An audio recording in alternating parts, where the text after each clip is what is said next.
Matthew 13:46. Hieron de hina palutimon margaritain, apelthon pepraken panta hasa aiken, kai agorasen auton. Remember, Jesus has started this parable in the previous verse. He tells us the kingdom of the heavens is like a merchant seeking fine pearls. He continues and says, and I'm going to do this participle here as a temporal adverbial participle, and when he found one pearl of great value, or after he found one pearl of great value. And then I'm going to do this participle here as attendant circumstance. So I'm going to have to add in the and translate it along with the indicative verb.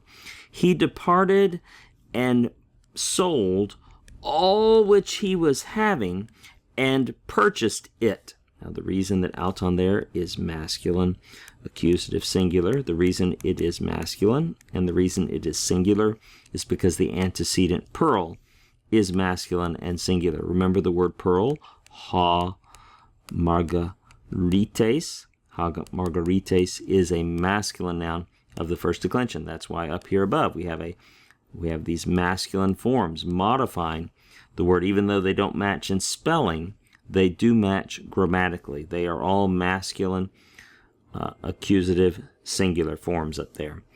Let's look at one other thing. Let's look at this word pepraken. And you'll see down below, I wrote the lexical form as piprasko, to sell, piprasko. And you can see up above here, we have reduplication with an epsilon, and we have the kappa. That is going to be the perfect form. The form up above is a perfect active indicative third person singular. It's a bit irregular, isn't it, from piprasko, to sell. If you look at the commentaries, most of them think that this is one of those instances where the perfect is indistinguishable from the aorist. About 10% of the time in the New Testament, we find that the perfect is difficult to distinguish from the aorist in its sense, and that percentage only increases as you go through time, such that by the 3rd or 4th century AD, the perfect has become indistinguishable from the aorist and drops out of usage. But so that's a little bit strange if you haven't encountered that before, but if you step back and think about it, it does seem difficult to see any stative aspect here to the perfect. It just seems to be used in the same way that an aorist would be used.